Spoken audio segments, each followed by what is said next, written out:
Introduce myself. My name is Catherine O'Hare, and I am the Vice President and Chief Compliance Officer with MARR. So most of you have seen me come through your programs over the last few years. So I'm going to start off introducing Jeff. Jeff, you want to introduce yourself, and do you have any updates you want to share?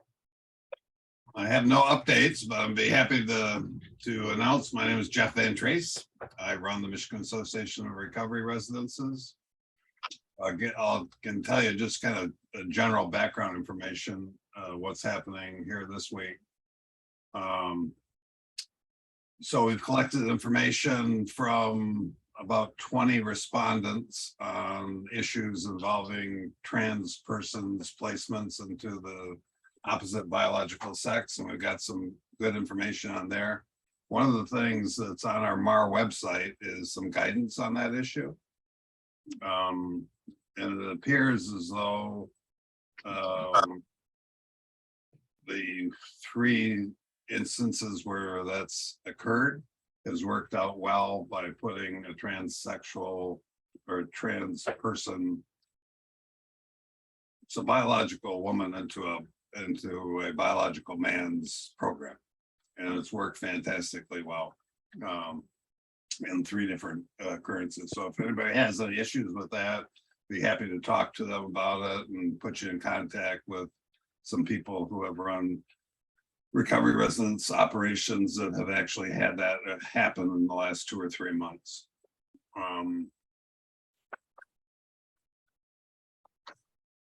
Other issues that are coming up involve RECCAP. We're trying to get the RECCAP information all put together so that we've got some people actually using the system, and I'm happy to say that it's actually happening. We've got some people actually using the system. Be interesting to see what the results of the RECCAP assessments are.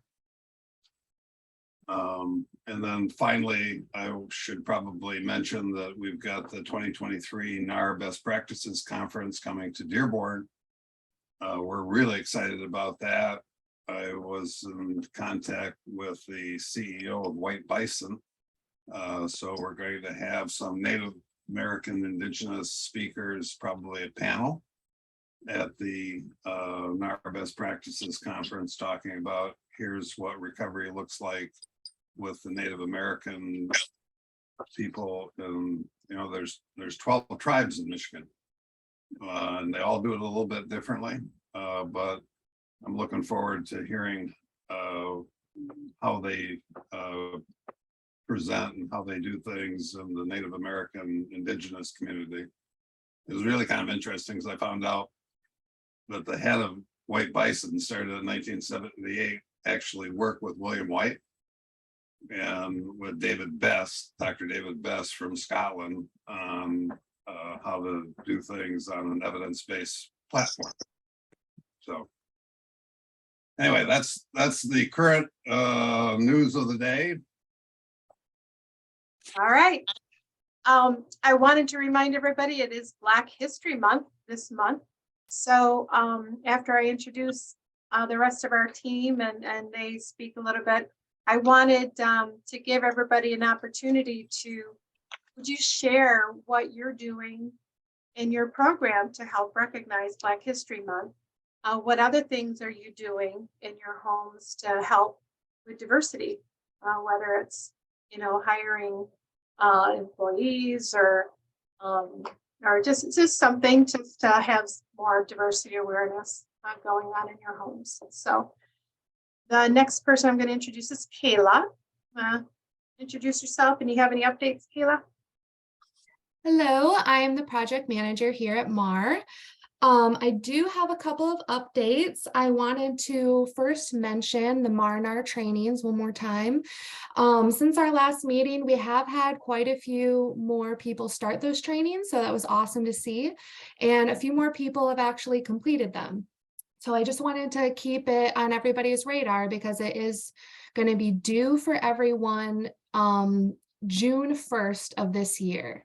So everyone that was already notified about it last June has until June 1st of this year. Any new people on here, you had your own specific date. And if you want to be reminded about that, I can email that to you. Secondly, I wanted to mention the Facebook page that was created at our last meeting. We've had about 9 people join the Facebook group since it was created, just in these past couple of weeks, which is awesome. But we would love to see more people on there. So what it is the new Facebook group forum for just Michigan's recovery residence operators. You guys can share, give feedback to other operators, advice, post about what you're doing in your homes, really anything under the sun that you can think of. And I also mentioned that too, because we do have one new person that's kind of sitting on in this meeting today to kind of get a handle on what these meetings are like and who we are at MARR, and they're just getting started in their recovery residence field. So that would be a great thing to become a part of. And I'm actually going to link the Facebook group, and I'm going to link, what was I going to link? Oh, and I'm going to link the survey that we sent out after our last meeting as well. That's the one that Jeff mentioned earlier. So I'm going to send out that survey because we've only had about 20 people respond to it. So we would love to get more people to respond to that. Next, I wanted to mention that our certification letters have officially become digital. So I know everyone is used to receiving a certificate or certification letter in the mail after your site review is completed and you're officially certified, but now it is digital. So our certification letter is now the only thing that you'll receive at the end of your certification. And that will now be stamped and signed and emailed to you. So I usually email like a regular copy and Catherine mails it out to you, but you will no longer be expecting anything in the mail. It'll just be digital. And it'll also be available on your CertMe page as well. That'll be good for you guys if you want to print 20 off, one for each of your homes. I mean, the way Kayla had created it, it does look like a gold seal on there. It looks really nice. She did a good job. So, because I usually just mail out one, make copies of it, but this will actually be better to have it this way. So, thank you for doing that. Yeah, and the last thing that I wanted to mention is that you might have noticed that on our website, where it says accredited operators, where you all are usually listed with your program descriptions, fees, all of that, we actually had a new registry created, and that is now taking the place of that whole thing. So when you go on MARR's website and go under accredited operators, there's now a whole search forum on there. So you can search all of your housing based on male homes, female homes, whether or not you accept MAT, a whole array of different things. So that'll actually be really nice. I'm going to be learning more about that on Friday, how to update it, whether or not you guys will be able to update that information. But we're very excited about that because our list was getting very long. So instead of having to scroll through all 63 of you guys, you can now actually search for what you're specifically looking for, what area of Michigan, all of that. So, yeah. Great, thank you. Kelly, want to introduce yourself and share any updates? Absolutely. So my name is Kelly Darren, and I am the project coordinator for the RECCAP program for the state of Michigan with MARR. And we have been working very diligently over the last couple months. And I just want to give a little shout out to some folks that were right at the edge of getting about 7 to 8 operators fully active in the RECCAP system, which is a really exciting time for all of us. We're looking forward to being able to give this information to the state, and not only just give this information to the state, but use it within the organization to help address needs that maybe we hadn't seen before. So this is really exciting. So there's 7 right now, and I just want to give them a little shout out and tell them thank you for the time that they have dedicated to doing this process. And we are moving into the next stage where we'll be moving forward with another 7 to 10 homes. And I will go ahead and plan on putting my email address in the chat. So if you are interested in being part of that next 7 to 10 group, you can go ahead and give me an email. Otherwise, I will be sending out emails within the next week or two. But just briefly, I want to say a big thank you for A Mother's Touch. They're working on their first assessment this week. Building Men for Life just has about 25% less left of their last training, and they'll be going with their locations, Fresh Coast Alliance, Recovery Advocates in Livingston, Paula's House, Hollywood House, Every Woman's Place, Saginaw Psych Services. Actually, we just had a Hope United as well. I just want to say thank you. And honestly, I would like to be able to get a little bit of feedback from them as well. So next time I'd like to plan on, you can look forward to hearing from at least a couple of our operators about what that process was like for them, how they're finding it in their programs, give them a little bit of time to get things going, and share some of their information with you guys that are maybe in the next stage. They've made some great progress as far as making the trainings online. That's been much more convenient for operators. So exciting things. Kayla, do you have that moving form forward. you can share real quick for Kelly? Yeah. It's a voucher that Kelly's gonna talk to you about and Right. send out to So- everybody that's doing the rec cap. So I had sent out an email previously, just letting everyone know about the $300 reimbursement that each address is able. So I'm speaking specifically that if you are an organization and you have 15 addresses of locations, you are eligible for 15 up to being reimbursed for 15 pieces of equipment at $300 each. What I'm going to do is start sending out this voucher so that it can be used for operators while they're in the training process, so that when that training is completed, you can have these tablets available for you so that you can get going right away and be reimbursed for them. So if you're actively working with me right now in the training system, I will be emailing these out to you. Future individuals, once we start getting going on the process, I'll send this out to you as well at the same time when we're in the training process, just to kind of note, make sure there is an expiration date on this one specifically. And then list each of your residents by address here, just so that we know which ones we're covering for. And then, so you know, it doesn't mean that you have to. I've had some people ask, well, I have 15 locations, but do I have to get 15? No, you don't have to get 15 pieces of equipment. It's up to you to decide what your organization need is and then purchase for that up to the amount of qualified locations. So again, if we're actively working together, and I can see there's a couple folks that we are working together, you can expect to be receiving this by the end of the day today. And then to follow up, we'll be sending it out routinely for our next group of engaged operators. Just to clarify, it's up to $300 reimbursement. So if you spend $158 on a tablet, you'll get that $150 reimbursed to you. If you spend $1,000 on a tablet, you'll get up to $300 reimbursed to you, not the whole thing. So we were able to get part of our budget this year, money to help reimburse any expense. And we thought that this would be a big expense that would be beneficial to have in your homes, because there's a lot of information that the residents will be able to add daily or weekly, which will save you some time as well. And so having that piece of equipment there in the home can be very helpful for you.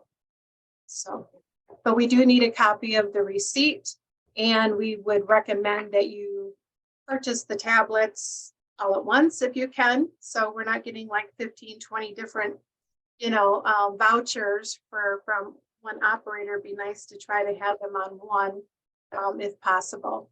And the residents, like if something does happen to the computer, it gets stolen or something, we do not reimburse for that. That's on you.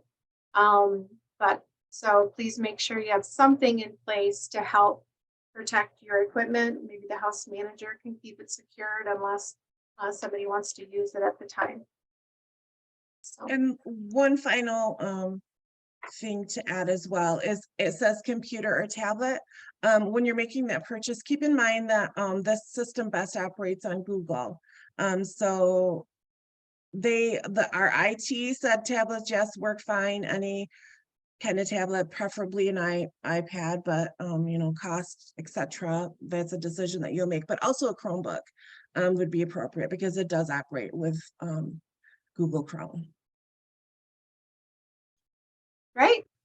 Thank you. Anything else? Is that Kelly? That's it for me. Wally, do you have any, you want to introduce yourself and share any updates? I'm Wally Slatinsky. I'm the outreach coordinator for MARR. And she just put it up on here, and I was going to mention, I'm not sure if it applies to anybody here. If it does, that I'm really excited about the fact that we finally have our application for RCO RCC certification up on our website.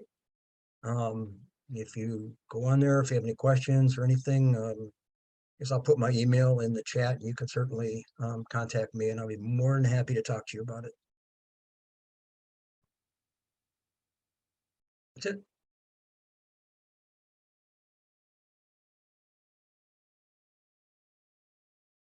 Also wanted What- to just quickly put on here that this is the new recovery operator page. So if anyone also just wants to look this up on their Facebook, they can, but I did put the link in the chat. So you should just be able to go to the page and add to it. So Thank you. Thank you for doing that.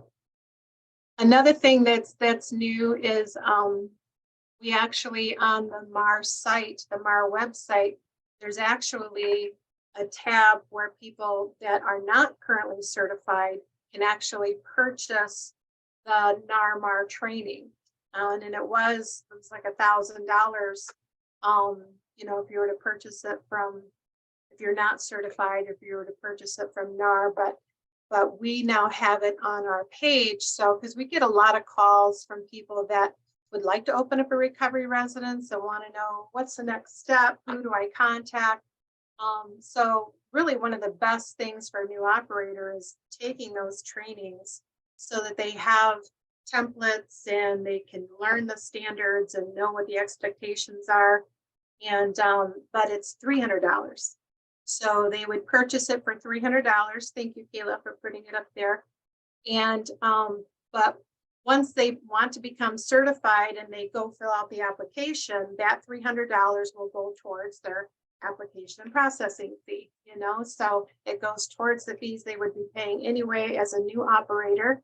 But it gives them a head start so they can actually hopefully learn a little bit more about what recovery residences are about and again, learn the standards. So it's nice. We got a lot of great updates this past month. here is the registry as well, just to get a little. My face. Oh my God. Ignore that.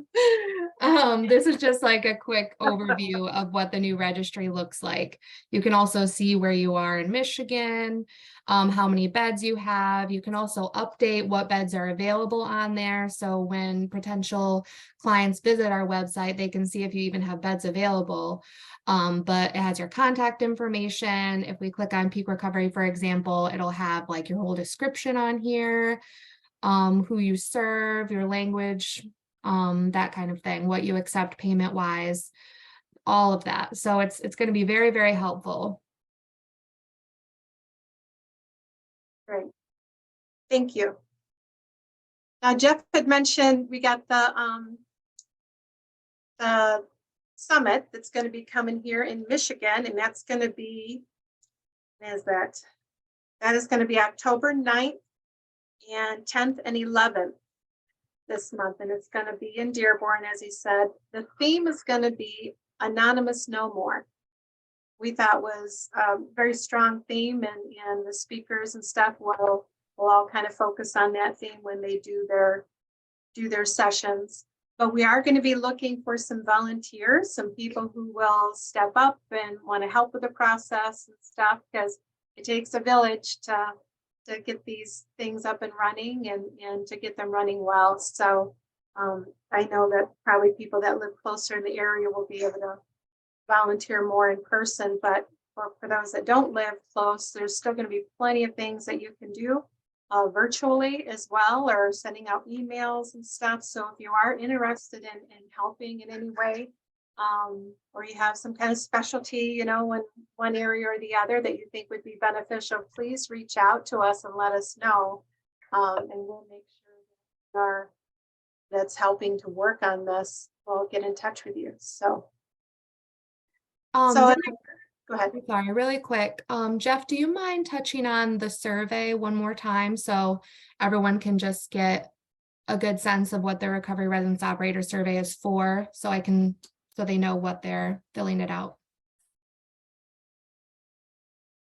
Oh, you're muted.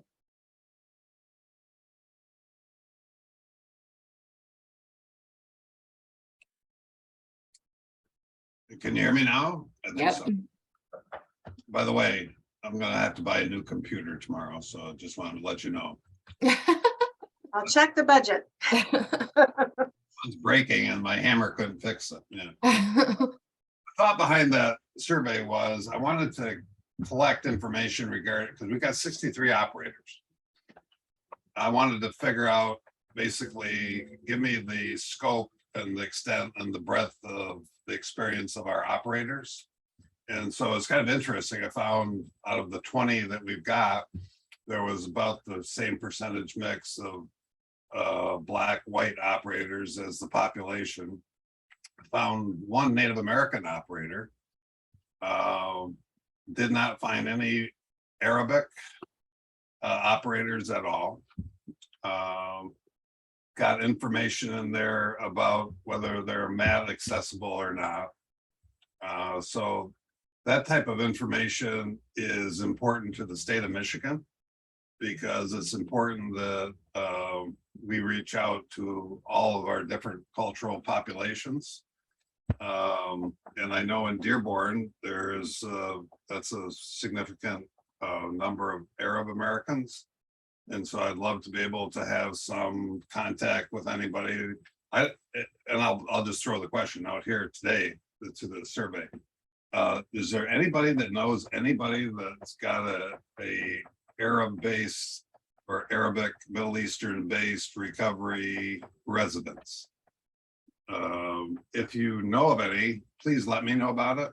It would be very important to us to figure out what's going on with the recovery residence milieu in Dearborn, Michigan, where our conference is going to be in a few months.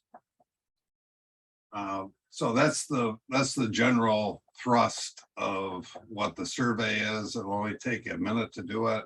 If you haven't done it, if you haven't completed it, I'd really appreciate it if you'd be so kind as to take some time out of your busy life and fill that out so we can better represent you in Lansing. Speaking of the conference, did we have exact dates for that yet? Somebody asked. Yep, October 9th, 10th and 11th. It's Monday, Tuesday, and Wednesday. Yeah. October 9th, 10th, and 11th. They'll be at the Henry Hotel in Dearborn, Michigan. We've got we anticipate a huge number of people there. We hope to have 500 or more.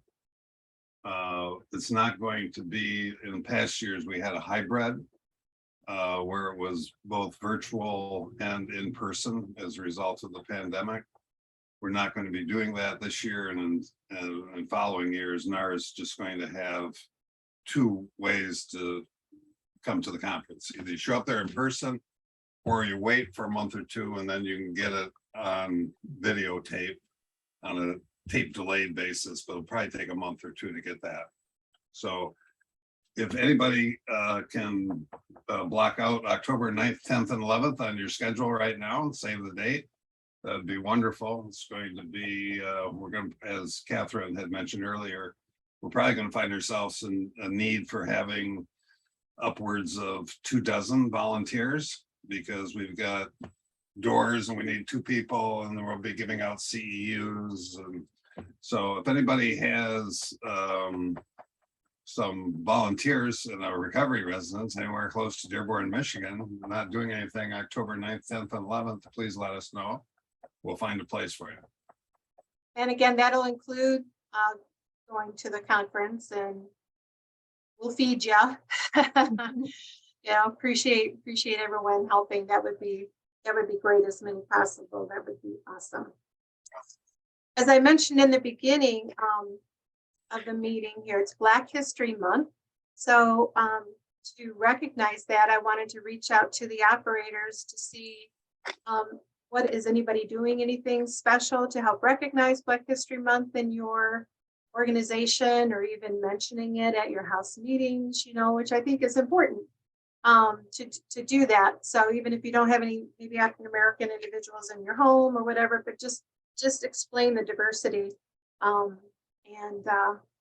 Is anyone doing anything special or doing anything to help make your home a little bit more diverse that you would like to share? Please just go ahead and speak up. I'll go. Thanks for this opportunity to Catherine. I appreciate this. So Reach Sober Living, Kalamazoo, Michigan, Chris Pompey. One of the things I chose to do at the top of the month was we did a training with Isaac of Kalamazoo, as well as ISK of Kalamazoo, Integrated Services of Kalamazoo, which were centered around implicit bias. So the staff took part in that training, as well as we did a training in culture competency. And then we actually took back the training to the residents and had a conversation at the resident meeting about what we learned and what can we do different in the house.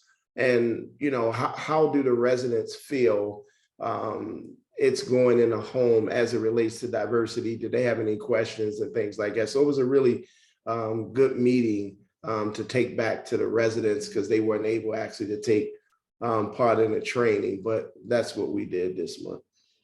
Nice, thank you. You Anybody take else? the implicit bias test, Chris?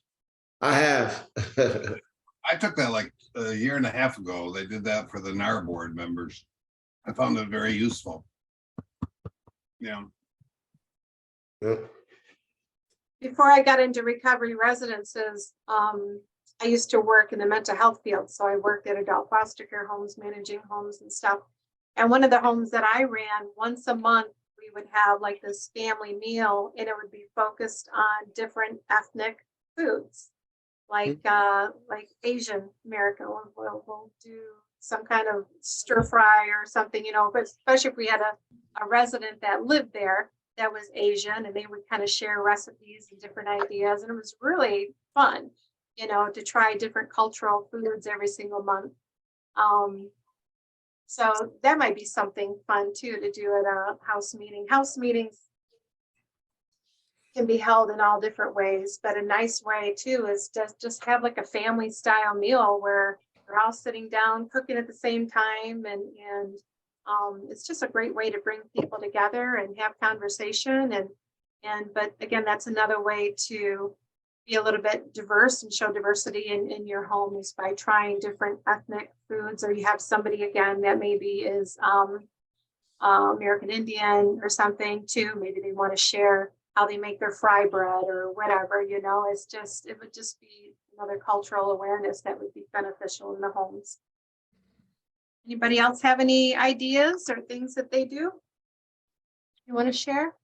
Let me know if there's going to be an English food night, Catherine.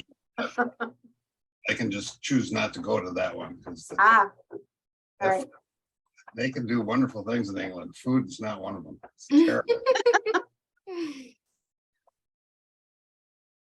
I'll throw something that has nothing to do with anything. Hey, we love that. Exactly, yeah. This comes up in the question about how do you get people to do their weekly chores? One of the things that MARR has is a chore list that went out to everybody. But what I was going to mention on trying to get people to do the chores, to keep the common areas of the house clean, and this came from one of my nephews who was working on his PhD down at McMurdo Station in Antarctica. And so they've got a bunch of PhD people down there who don't think of themselves as cooks and maids and cleaners, but they have to do that at McMurdo Station, right? Because they don't have any extra room. So this kid that was working on his doctor's PhD also had to do once a week, clean the toilets. And then somebody else had to do once a week, you know, make the beds. And somebody else had to go figure out how to get rid of the Eskimos, right? So probably not an appropriate thing to say, but anyway, what they did is they took a Saturday afternoon, and that was for a Sunday afternoon when they had nothing else going on. And they would all at the same time do their common chores. And that way, people couldn't say, well, gee, I don't have time to do it. They had to be there. It didn't matter what house, whether they're going to Harvard, their job that day was to clean the toilet. So that was one of the ways that in a weird set of facts, which I think is a little bit similar to being in a recovery residence, because I've been in a couple of recovery residences myself. It's like, yeah, I can see it. Have it on a Sunday afternoon where everybody has to have a house meeting, and then they're going to go clean everything that was required of them to have that cleaned. And if they can't do that because they had to be out of town that weekend, then they had to clean it before they left. And so anyway, that's just my thought, random, crazy thought on how to get people to do their common elements so that you don't have the Greek tragedy of the commons. Well, I'm going to add to that because in a recovery residence, they need to be doing chores every day. So, I mean, that's a responsibility. That should be their responsibility. Sometimes they have a chore and it's for the full week. You know, so you get up in the morning, first thing you do, make your bed, right? That's your responsibility. That's your first achievement for the day. Make your bed. It's your space. Clean up your space. Your chore is the bathroom. Do the bathroom before you leave for work. And again, we spoke about this last time. Some people don't, they can look in the bathroom and like, it's okay to me and walk away, but it's important that they're shown what to do and how to do it correctly. And if you have house managers, maybe some house managers really don't know how to clean either. So they might need to be trained because you're expecting them to show, you know, the residents that live there how to do stuff. So it's important that they know how to do stuff as well. And the reason we came up with a list, I got a few emails since then, you know, why do we have to use it, blah, blah. But it's for consistency. It's really important. And the reason is because there's not consistency going on. There are a lot of you are doing what you're supposed to do. It looks great. There's always going to be something that needs to be fixed or taken care of.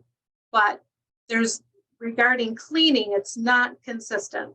You know, you may have something in place, but it's not being done. So who is going to be responsible to make sure that Joe Schmo or whoever it is doing their chore every single day?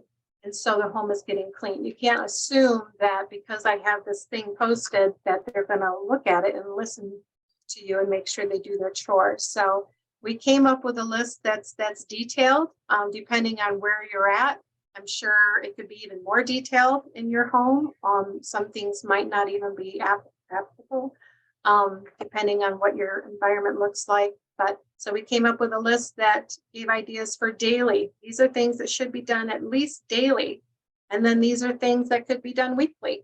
And these are things that could be done monthly, you know, like washing curtains or washing the throw rugs or whatever. But and then annually, power washing your homes, you know, and check are the things that need to be repainted or, you know, this just maintaining a home takes a lot of work. So it's more than just, again, putting a roof over someone's head and telling them not to use and then do your billing every month.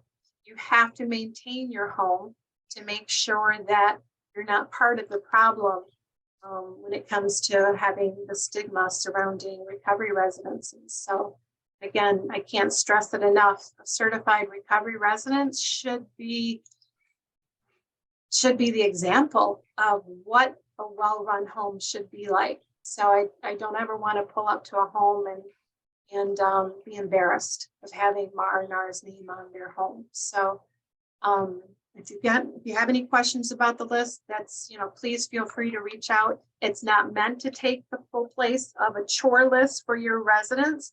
It's mainly for the operator themselves and the house manager. So they're like, oh, it's been a week. Yeah, we need to get this cleaned and we need to take care of this because things are being overlooked. So I want to mention too, I put out a maintenance list. I wanted the maintenance list to be in place. Some places have something in place and it seems to work okay, but a lot of places don't have anything. You assume that the house manager will let you know if there's an issue and you'll take care of it. But if it's not written down, sometimes it just doesn't happen, or they forget to, toilets running, or maybe one of the outlet covers broke or something. These are little things that just really add up after a while if it's not being reported. So having that maintenance list, and again, in a central location where everyone can see it, will keep it simple. So any resident that lives there can go there and put it right on the list, just in case somebody forgot to mention it, they can at least write it down. But then you have to have somebody that's going to follow through and look at that list on a regular basis to make sure they're maintaining the home properly. If you already have a great system in place, that's great. I don't want to confuse systems. That's a couple of the emails I got. They said that they already have a great system in place, and that would kind of confuse things, having that on the fridge. Then I would expect when I go to the home, you're not going to have any maintenance issues at all, right? So if the list isn't there, you have your own system in place, then I'm going to expect that your home is well maintained. And if it's not, I'm going to tell you to put that list up, and I want you to use it. So does anyone have any questions about that? Or any discussions you want to have about the list? No? Right. I actually have one question. Okay, Kevin. So as we fill out the lists and complete them, would you like us to keep them in a binder so that when you do your walkthroughs and do your inspections that we have a copy of the previously filled out ones for you? Or do you just want to see that we have it in place and we're utilizing it? I mean, how can we meet the MARR standard for that? I just want to see that you have a system in place and you're utilizing it. Again, if you have your own system and it's working great for you, that's great, but there's several places that don't. So for consistency statewide, we wanted to make sure there was a tool created and made available for you guys to use. Because you can't just assume that they're going to let you know when something happens, because things start adding up. So if you already have a system in place, that's fine. I do not need to see the old list, I don't need to see that. But when I come there, I either want to see that you have a system in place, or I want to see that maintenance list that we created on your fridge. Okay, I just want to make sure that makes we're sense? doing everything we have to meet the MARR standards. So I wanted just to get some clarification on that. Thank you. Thank you, Kevin. Appreciate it. Any other questions? Anybody have anything they want to share? Anything new going on with your program that you want to share? In that same vein, it would be really nice, since we do have a new person on the Zoom call today that's working on opening their transitional housing and really getting started in the whole recovery residence field. If anyone has any useful advice or tips and tricks, or maybe obstacles that you went through when you first started running recovery housing and how you overcame that, really anything that could maybe help this person get started. Who is the new person on the call that's going to be starting? You're gonna. Okay, forgive my hairstyle today. There she is. Okay, my name Well, is Julie Morris. welcome. I'm glad you joined us. Oh, yes. My name is Eula Morris, and I'm actually the founder. Me and my daughter, we founded a nonprofit transitional house for women. We're in the process of renovating the house. It's located in downtown Flint, kind of in between the historic area and the actual downtown area. So it's a pretty good area. We're hoping, our target is to have the renovations completed by the end of March. And then from there, look at, what the process will be for opening. I talked with Kayla earlier, and as I explained to her, I just felt that being new and opening, we wanted to start that out on the right foot of making sure that we were in compliance with some type of standards that we're going to be following, because we don't want to be a house that opens up today and then tomorrow we're closing because we're not following any type of standards, or we don't have, the appropriate structure in place. So that's pretty much where we are. The gist behind this is that I am a recovering addict. I've been in recovery now for 6 years. Congratulations.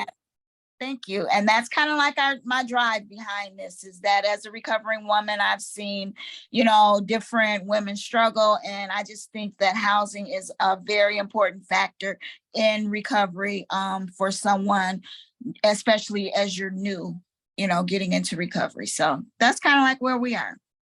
Well, thank you for reaching out and wanting to do it correctly and reaching out for answers, because there's a lot of mom and pop places out there. They just open the doors and just kind of wing it. And sometimes if you're not doing things correctly, you can be more of a hindrance to the individual versus helping them. So I would recommend, if Kayla didn't already, and going to the MARR site, and for $300, you have access, I think it's 24 hours of training. That's 20 hours is the national training, specifically on the standards. And then there's 4.5 hours that are specifically Michigan specific training. But that $300, you would normally pay $300 for application processing, and then it's so much money, for your home and how many beds, depending on the beds you have. So that money you spend on the training, once you fill out the application, will be put towards your application and processing. So you don't have any extra money going out. But in the meantime, that'll give you the resources, a lot of resources that you need that will help you understand what the standards are.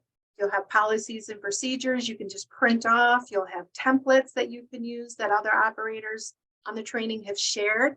You could print off and use those as examples when you create your intake packet, that kind of stuff. So since you're redoing your home, I wanted to share too that it's important that you make sure the room sizes are correct.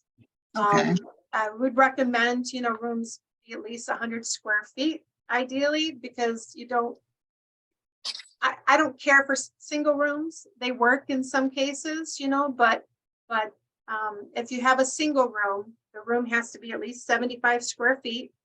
If you're going to have 2 or more individuals in the room has to be 50 square feet per person. So if you have 2 in the room, it's got to be 100 square feet, 3 in a room, at least 150 square feet, so on. You got to have at least 1 full bath for every 6 individuals in your home. So even if you've got 4 individuals, you got to have 1 full bath. So kitchen, you have to have a sink, the toilet, and in the shower, a tub in there. If you have 7 individuals, you got to have 2 full baths. So, make sure there's railings, on all the stairs. Anytime there's 3 or more stairs. If you have one of the older homes, sometimes the upstairs has like the pitched ceiling. So you can't just shove a bed underneath, that little small area. Square footage starts at 6 feet 9 inches. So you got to measure 6 feet 9 inches and measure across. So that's where your square footage starts. So if you have one of those older homes. Okay. Yes, Kayla did direct us to that, and she also sent me the actual checklist. So we'll be, working off of that, and we definitely will be working on getting the $300 signing up for the trainings. Because like I said, my background is that I've worked for government. I worked for the state of Michigan in or well, they call it human services now. So that's what I've done. So I understand about compliance issues and, you know, making sure that you have the proper protocol in place. So that's why I, you know, wanted to reach out. So thank you so much. Yeah, and you got several good operators in Flint and around Flint too, that I'm sure if you reached out to them, I'm sure they'd be willing to help you out and answer some questions as well, or you could just call us and let us know. And we'd be So happy to- I was gonna say, we're from the Flint Odyssey House, so you can always call up here and we have lots of resources that we can provide you. And I think it's great that you're opening another recovery housing because we don't have a lot in Flint. We have like Flint Odyssey House and New Path. Other than that, we don't really have a lot. Okay. Well, thank So- you. If fine, I'll ask Kayla so I can get your name so I can have direct contact with you. It's Okay. right on the list. So if you go to the MARR site, you can go to Flint Odyssey. Okay. And you can see their contact information there. And And we can it's also put emails or phone numbers in the chat if you would like. Okay. I was So I gonna, appreciate you saying that as well, because we can't look at we're not competition. Don't look at, oh my gosh, I got another home in the area, it's competition. No, you each provide something special. You each have your own little niche, you know, and the only thing that should really be the same is zero tolerance, providing services, a safe, clean place for people to live. And we need thousands more homes like you guys throughout the state. So thank you for working with each other. Yeah, Mike? I just want to say initially I did kind of run into that because there were some I connected with the Continuum here in Flint, and so they had suggested a place for me to connect with, and I didn't get a response. And like I said, having worked in human services all my life, I do understand that, you know, some providers don't look at things from the same perspective. And so I wanted to come into this as to where can we fit in? What gap can we help you guys to fill? Because that's my perspective. This isn't a competition. It's about collaboration. So, yeah. Yeah. Okay. Well, thank you. Yeah, thank you. I could mention 3 items. One is, and you just covered it, which is I'd suggest you reach out to Flint Odyssey House and use them as a mentor. And make sure you buy Nicolia some coffee at some point. But second thing is you need to make sure that the home is going to be usable by more than probably 4 unrelated people, and that might have a zoning issue. And so you want to make sure that you've got any zoning issues taken care of. I'm glad that you, I'm sorry, I'm glad you mentioned that because we do have, and I'm not sure if it's resolved or not, they just stopped responding, but we did already have an interaction with the zoning there. And so I definitely will talk with them at Odyssey House about, you know, what's the best way to address that, if they have any resources for us as far as who we need to talk with, because they just kind of like stop responding. So. That is not, I used to be a city attorney 20 years ago in Michigan, so that's not unusual. Okay. That issue. Essentially, if you're going to be in a single family zone district with more than 3 or 4 unrelated people, you're going to have to get a reasonable accommodation request from the city zoning authorities. Or alternatively, if your property is in a multiple family zone district, you don't have that issue, because the only issue comes up with their definition of family, of what a single family is, which is usually not more than 3 or 4 unrelated people. The other thing that you need to do and pay attention to is a business plan. Before you start your house, you need to know what your income stream is going to be and what your expenses are going to be. The expenses you can figure out yourself. The income stream is going to be probably dependent upon getting financing from, as a provider, from your local PIHP. And I don't know what they're paying the 1016 recovery residences. My guess is it's probably $25 a bed night, something like that.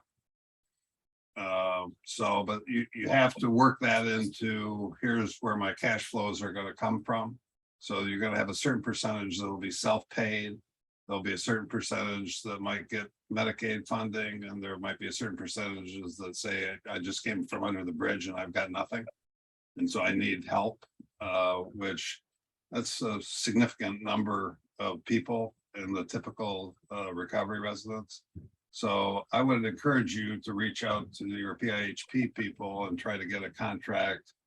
And one of the things that your PIHP people will ask you is, are you MARR certified? Because Okay. that's a prerequisite under the Michigan current situation. So yeah, you can tell them, yep, we've talked to that crazy Van Treese guy and we're gonna have verification here in a while, okay? So, all Okay, right. okay. Thank you guys so much. You're welcome. Now, getting a contract this time of year may be a bit difficult because contracts started October 1st. But getting up and running and getting MARR certified, and then making sure that the entity in your area, whether it's a CMH or the PIHP, knows who you are, let them know that, hey, I'm certified, and start working on the contract. So, Okay, all right, thank you. welcome. Looking forward to seeing your home someday. Okay. Anybody else have anything they want to share? What's going on with your program? Patty, where are you from? Which home? I'm up in Escanaba, Michigan, in the Upper Peninsula, Okay, with both of the Alpha Omega houses in Iron Mountain and Escanaba, and then Hosanna House in Escanaba. So I Nice. live right at the Hosanna House, and then I oversee the two men's houses. okay, Yeah. all right. Are you guys doing anything for Black History Month, or do you have anything diversity going on in your homes for educating the people that live there? No, not right now. We don't, yeah, it's different up here. There's not a whole lot of it up here. That's the problem. It's like we don't run into, I don't know. I feel like we live in a bubble up here sometimes, but yeah. A lot of things you can pull UP is a offline completely though. different vein. Mhm. Yeah, I know, I looked in the chat, a lot of people like the idea of just kind of changing up, having different cultural foods, each month That or is a something, good just, idea. just to kind of educate people on things. So you guys have all the snow up there though too, so you can keep that up there. And the last time I went to the UP, I hit a deer, so That would be our totaled my cultural car. meal. yeah. Yeah, I think I was on the way to your home actually in Marquette. So anybody else have anything they want to share? Any struggles going on with your home? Anything going on with the residents in a particular home that, you want to kind of troubleshoot and kind of get some ideas from other operators on how to handle situations? Hey, so can you hear me? Is it Jason? Yeah, I had a situation at the end of last week. It was actually on Saturday night. A resident had called. He had gotten home from work and he went to the bathroom upstairs and found a powdery substance on the countertop of the bathroom. And he called me right away. And so I came over and, I looked at it, and it was kind of in a peculiar form. It almost looked like it was in a straight line. So I went and got some latex gloves and put it in a baggie, and then went through and tested everybody in the house, because it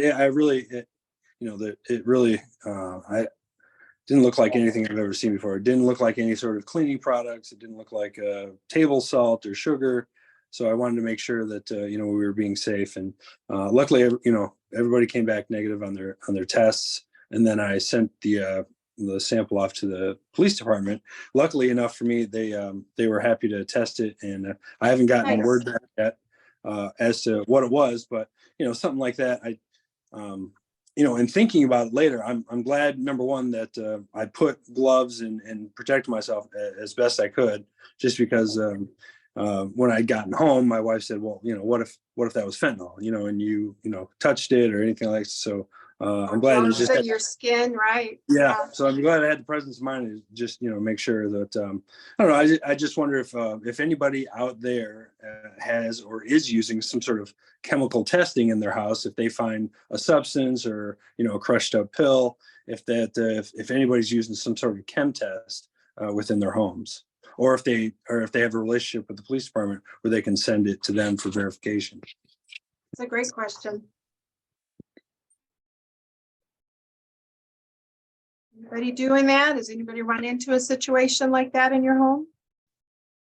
What did you do? What would you recommend? Is there anything you would recommend something Jason could have done differently, maybe?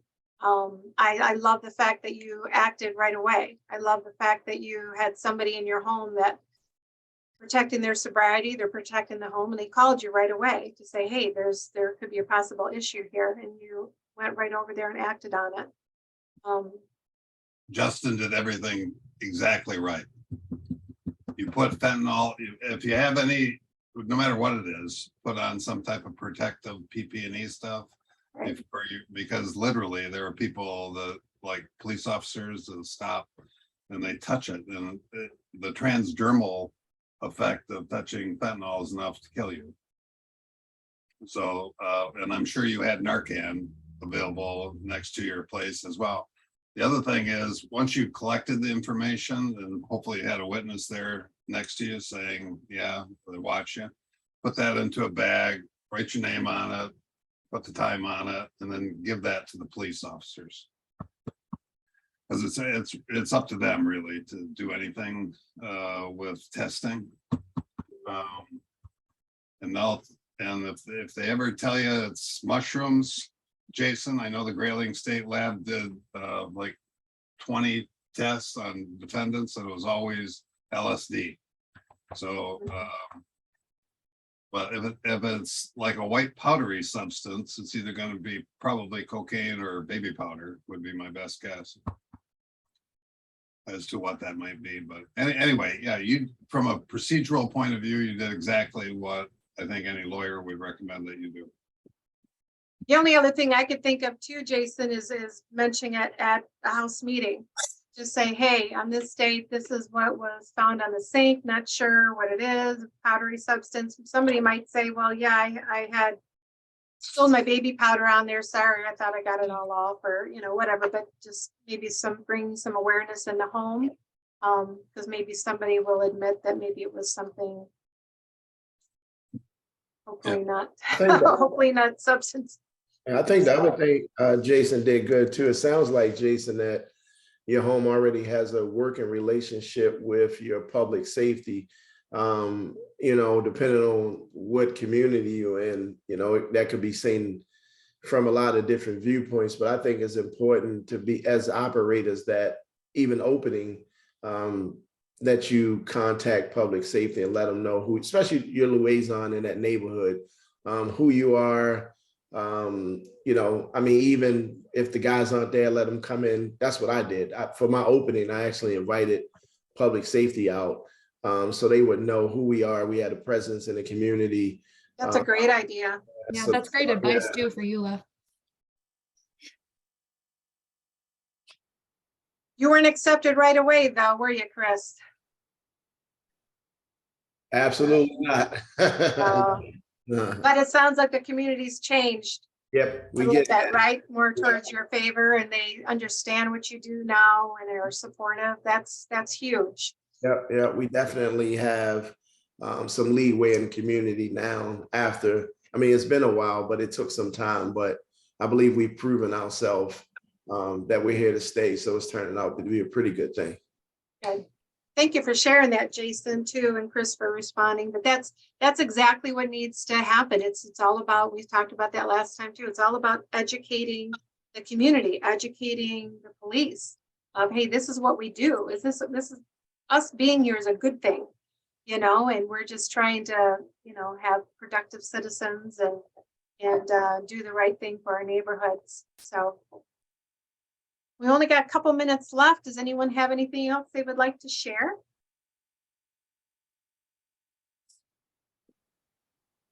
This is anything else, but this is a follow-up. Yeah, it's very important from a recovery residence operator point of view that you know your local police department and that they know what services you offer there. Because occasionally what will happen is somebody will be showing up at your front door saying, hey, do you know so-and-so? Because I've got a arrest warrant for him. So, but the cooperation goes both ways on that. And if you're in Boyne City, Michigan, I would buy Randy Howard lunch. That's what I would. Chief of police, Boyne City or not? Yeah, take a business card, go to your local police station. Yeah, introduce yourself. This is who we are. This is where we're at. And so they understand. I went to school with what I believe to be the chief of police, Randy Howard. Randy still. No, he stepped down 5 or 6 years ago. It's now a young kid that was patrolling when he stepped down. It's I forget his first name, but it's Chief Spate. He's a young guy. He's great. He supports us fully, not only him, but also the sheriff and the community. So it's wonderful. It's one of those things like Chris was talking. We invited him in when we opened our doors and we said, hey, we'll let you take a peek behind the curtain. Anytime you want to come through the house or come talk to anybody, the door's always open. And, they've been very receptive to that. So. Yeah, that was a great investment of your time, I would think. Kevin?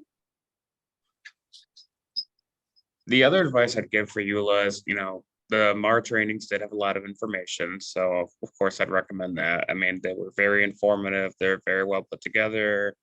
The information was easy to grasp. I would recommend definitely looking to those trainings and saving the material as well. So you can make yourself like a binder or a folder or something so you can consult the material afterwards, especially when you're first getting MARR certified. That could be very helpful. I know that wasn't available when we got MARR certified, and so I could tell how it would save a lot more work having that from the beginning. The other thing I would recommend is making a community resource binder for the residents of your house. Because when you're first setting up recovery residence, a lot of individuals have questions about what services are available to them, what resources are in the area, how do I do X, Y, and Z? And when you're first starting your residence, you may not have the time or availability to answer all those questions. And so it's harder to say to someone that is really in need of help, I'm sorry, I don't have time to help you with this right now, but I can help you later.